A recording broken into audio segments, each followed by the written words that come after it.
Hi అండి, welcome to my channel Harshita 3816 అండి. ఇదైతే సండే లాగు నేను పోస్ట్ చేస్తున్నానండి. సండే అయితే వాటర్ పట్టేసి నేను పడుకొని పోయానండి. మళ్ళీ తర్వాత లేట్ అయిపోతుందని ఫాస్ట్గా లెగిసి తడిబట్ట అయితే పెట్టేసి గుమ్మాలకైతే ముగ్గులు పెట్టేసుకున్నానండి. తర్వాత ఫ్రెష్ అయిపోయిన తర్వాత కట్ట పొంగల్ కోసం అనేసి నేను కొంచెం రైసు, కొంచెం పెసరపప్పు, కొంచెం వాటర్ వేసి వాష్ చేసుకున్నానండి ఫస్ట్. తర్వాత దాంట్లో 2 గ్లాసులు వాటర్ వేసేసి అయితే నానపెట్టాను. ఎందుకంటే నానిపోతే తొందరగా ఉడికిపోతుందండి, అందుకనేసి అలా చేశాను.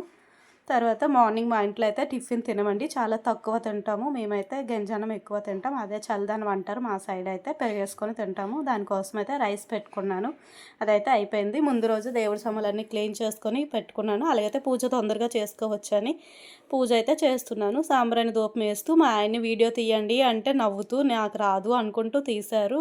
అలా నేనైతే ఇల్లంతా సాంబ్రాణి ధూపం అయితే వేసుకున్నాను. తోటకూర అయితే తీసుకున్నాను. నాకు చాక్తో కట్ చేయడం అయితే అస్సలు రాదండి.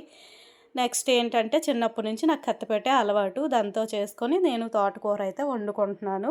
మీకు ఆల్రెడీ నేను చెప్పాను సండే స్పెషల్ మా ఇంట్లో తోటకూర పప్పు అనేసి. నాన్ వెజ్ అయితే లేదు.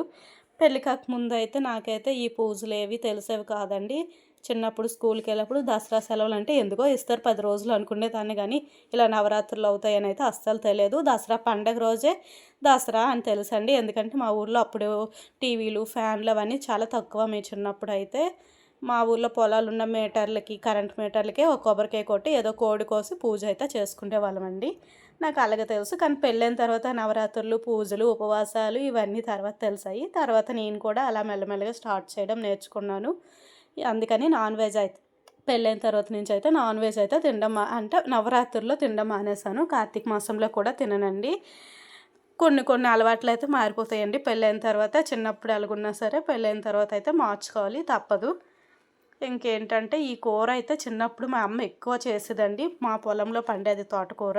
Bye bye.